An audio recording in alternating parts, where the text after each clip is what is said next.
What would happen if you just decided to take a sabbatical for a year? What would that do to your long-term wealth? Most people have no idea what it would do, and most people actually have no idea if they could do it, if they wanted to, or if they just needed to, right? What does that do to your overall position? It can be calculated. You're a man living in the modern world in a time when men and manhood are not what they once were. You live life on your own terms. You're self-sufficient. You think for yourself, and you march to the beat of your own drum. When life knocks you down, you get back up, because in your gut, you know that's what men do. You're a badass and a warrior, and on the days when you forget, we are here to remind you who you really are. Welcome to Sovereign Man Podcast, where we aim to make men masculine again. I'm your man, Nicky Ballou, and got a very special guest for you here today, my good friend, Scott Gannon. Welcome, Scott. Thank you, Nicky. Good to be on again. Good to have you here, my man. So, Scott, you and I were talking off camera that this is a day and age where 1 out of every 2 marriages ends up in divorce, right? That's a fact. These are actual statistics. That's factual, yeah. And 70% of those divorces are initiated by women. And given the way the court system is set up, the man usually loses. He gets, and I hate to use this phrase, but it's truth, he gets divorce raped, right? So the divorce basically has him lose half his net worth, most of the custody to any kids in the marriage, and leaves quite a few men feeling, bitter, depressed, and angry and resentful. But it doesn't always have to go this way. And there's a story that you shared with me another time that really captured my imagination. I asked you to come here to share that story with us. So maybe briefly, and I know you're in the financial business, you're in the insurance business, you help high net worth and very high net worth individuals, business owners, take care of themselves financially. And this story is about one of your clients. So why don't you go ahead and just get right into this story and what happened? Absolutely. So I had a client, this was back in so it was before COVID. I want to say it was back 2017, I believe it was. And my client, Sean, he was living common law with a woman for, I want to say probably closing in on 10 years. And in that time, they had a daughter. Okay. And she was, at this time, she was about 7. So she would have been born around 2010. And at about so in 2017, they had split up. They were living apart in Nova Scotia, where I'm from, and sharing custody. And it became very toxic, the relationship. From his perspective, I've never really heard her side of this story, but I guess the end result of this, I think he was probably pretty accurate, is, she was, I guess, a little crazy, she'd say. Surprise, surprise. Shocker. Maybe a lot crazy, or at least she got a lot crazier. So in 2017, they had been split up for, I don't know, at this time, I can't remember. I don't even know if he even told him, probably 8-9 months, I guess, at the time. And he goes to call her and arrange for drop off or pick up. I think it was, so I think he was going to go pick up his daughter. No answer, couldn't find her, kept calling, texting, no answer. What's going on? Goes over to the house, nobody there. House is all locked up. So he's freaking out. What's going on? That's a technical term, right? Freaking out? It's a technical term. That's right. That's right. You find it in a lot of legal and medicine journals. Oh my God. Mental health journals. Yeah. So he starts freaking out. Just where's my daughter? What's going on? What happened? Are they in the hospital? So he was freaking out, right? And come to find out, she left. She left. Took off. Left with his daughter. Moved back where she is from, out west. Wow. And it took him a few days to figure this out. and finally got confirmation. Like, he was constantly sending texts. He was like, okay, something's going on. You've done something. You need to, this is not legal. Whatever you're doing, you need to at least tell me where you're at. So she finally answered, not by phone, by text or email. I can't remember, but yeah, I've decided to move, and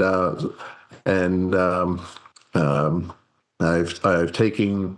I'll give her a name. I've taken Darlene. I don't call it. I don't want to. Darlene. Darlene is a good name. I know a very wonderful Darlene, but there's some Darlenes that are pretty crazy too. So I've taken, I'm giving her, trying to give her a name. I probably should have this in the story already, so I don't trip over it. It's just giving her a name that's not her name, right? So, we're gonna live out here in Eastern BC. And you're like, you can't do that. And we are in the middle of settling this, and we currently have, by court order, 50% custody each. Well, I moved, so we can't solve that this way. Well, that's not for you to decide. So this started a journey that took about 2 years of legal battles. And again, this has everything to do with our whole system. Our system basically sides with mom before they do anything else. So it took him breaking the law, right? By like doing something she pretty much, well, I mean, for lack of a better word, I mean, they do call it kidnapping when a parent steals a kid, and that's really what happened here. And violated a court order, right? She violated a court order.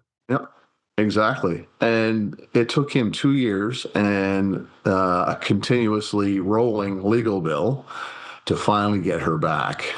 She finally relented and came back in, I think it was mid 2019. So, not quite a year before COVID started.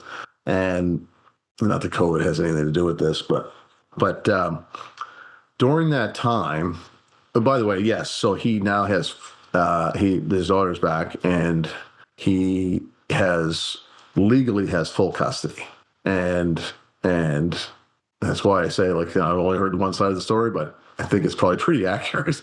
And he does, she does see her, but, full custody for him. He's letting her see her, but for the most part, I don't think his daughter even really necessarily cares to see her either.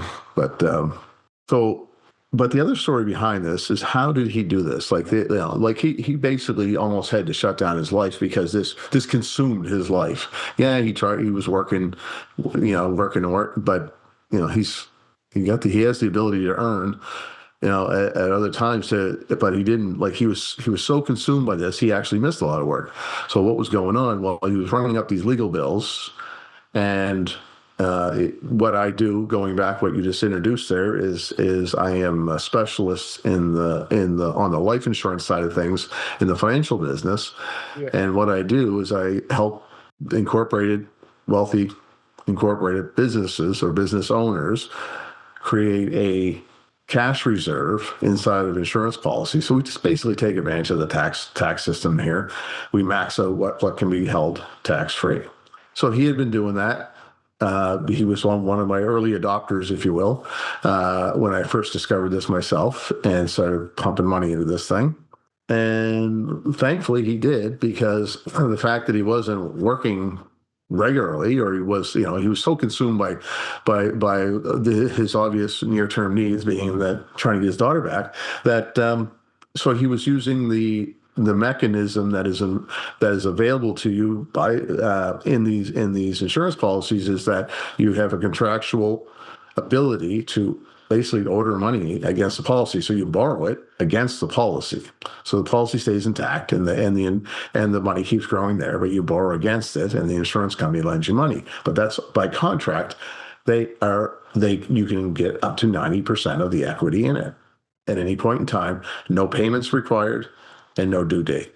There is an interest rate, but no payments or due date. And that was important to him because, frankly, he was using it because he wasn't making enough to cover those bills, and he didn't need another one. So he was letting that run up, letting it run up. but so he would get he would get billed every, I don't know, 2 or 3 months from his legal, and he would pay it down, pay it off, pay it down, pay it off, and by the end of the 2 years, he was at $46,000 owed to Well, the law firm, and when they finally got things settled out, and I can't remember exactly where he was for I think it was over 50 against the insurance policy. So he was a little over 6 figures dealing with this. And the 46 though, so he still had the room in the insurance policy to look after that. So he decided, like, he made a deal with them to pay them off over a couple of years, couple grand a month, and pay them off over a couple of years. I'm like, well, that's, what if you could save some money? And he's like, well, what do you mean? It's like, I think that they're probably pretty happy to put money in their hands now. He says, yeah, probably. I said, go offer them 35,000. He still had about around 50 left in his equity that he could access, up to the 90%. And I said, why don't you offer them 35, pay it off now, and put it against the insurance as well. I said, that'll save you 11 grand. I said, the use of making those payments, number one, is pain in the butt. But number two is, or having it required and them calling you if you miss one or you have to delay one. So just take all that out and save 11 grand. He's like, me. He said, do you think that'll work? I'm like, don't ask, you don't get. Right. So yeah, so he took exactly what I said. I gave it to him. I put it all in an email form. I said, word it like this. And the wording is like, I've got this much available to me now. I don't know if I can do the 2,000 is probably a month is probably manageable. But if it's not, I need to be able to make stops. I need to be able to, start and stop this if I run into hiccups. However, what I can do is and I told him, I said, make sure you tell them. You're not going to tell them you got 50 available. You're going to tell them that you got $36,000 available and that and you need the extra 1,000. So you're going to offer them 35,000. Don't offer them any more. As I explained it to him, I worded it all in an email, flipped him the email. He copied and pasted it, sent it off. They got back to him same day. Done. wow. So he was able to get that paid out. So basically save some money, but more importantly is he got his daughter back. And he would have been, I don't know if he didn't already have it in place, even if the money was somewhere else, who knows where, how accessible was it? Or even if it's, is it down in value? Is it liquid, available? Does it cost money? All these things come up, and I run into it all the time. And doing it this way, using what we call leverage, like most people that are probably listening to this understand the value of leverage and how it can help you. Is his equity kept growing, so he was at a point where, like, in the policy, as he started to, as he's borrowing against this thing, paying some back, borrowing, paying some back, and so on, or not paying back, paying off the borrowing to pay off the legal, or pay it down, pay it off, and just keeping them at bay as well, keep them working for him. He was gaining equity that whole time, and then even when he paid that last 35 grand, the next day that thing was even higher. His 50 was, say, 51 or whatever it was. It just keeps growing. And so here we are. I don't know, we're 2026. It's paid off now. It did take him a few years to pay it off, but he wasn't in a big rush either because, well, it was, he had other things to take care of because he had to kind of pick up the pieces of the three, basically pretty much 3 years of hell he went through. There's a lot to unpack here, but I'll say this, right? For a man who was not able to access financial resources when something like this happens to him, he's screwed. He's screwed because I went through a breakup and a divorce, and there was a period of about a year where I earned no money, and I didn't have this kind of insurance policy in place, but I had family members who took me in. I was able to sleep on their spare bedroom, and they fed me. And without that, I would be screwed. And not everybody has that kind of option. So being able to build a financial fortress for yourself is just smart, because otherwise this man would have not just been devastated by the breakup of his relationship, but he wouldn't have had a chance to get his daughter back. And then he'd be good and truly fucked, excuse my language here. But he would be, right? Of course he would.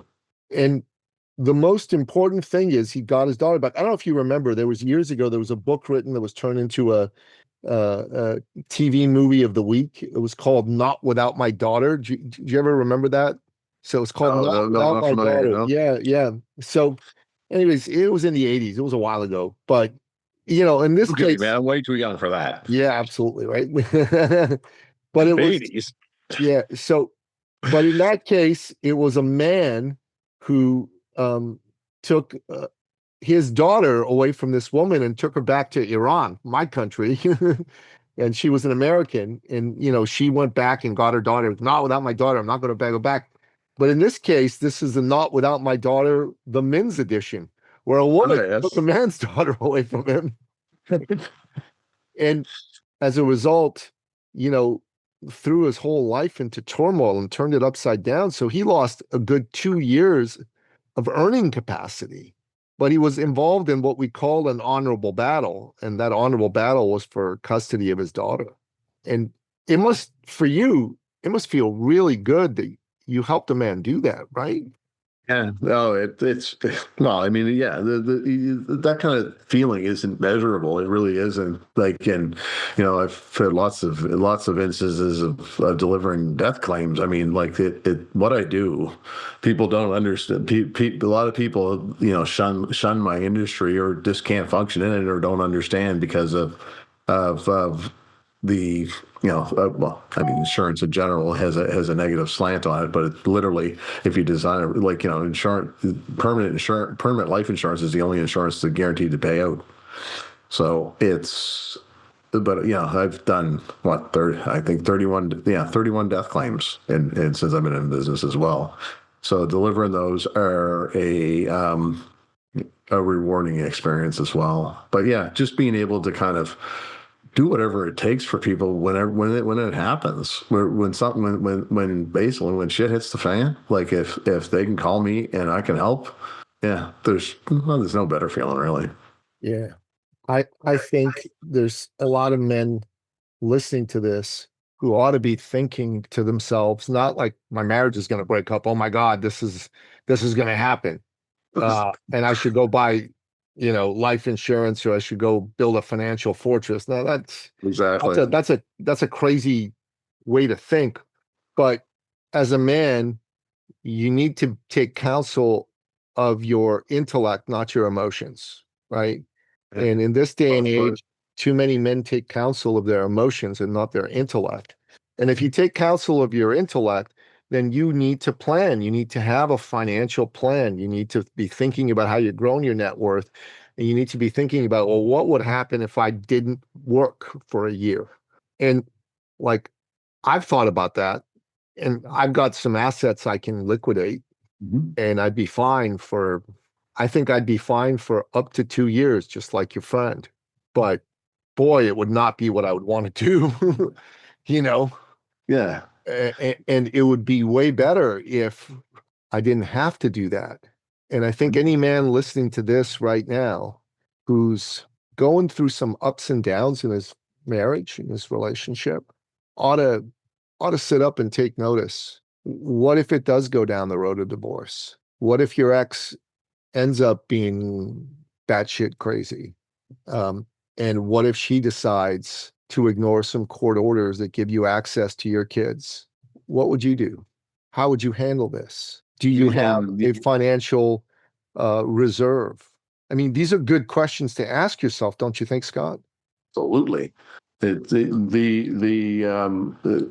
reserves are really that. It's your lifeline. It is your lifeline in because let's face it, you can lay all the best plans you want, something's going to screw up. Yeah. Right. There's always hiccups in the road. And if you're not ready for those, you can survive them, but they set you back. Right.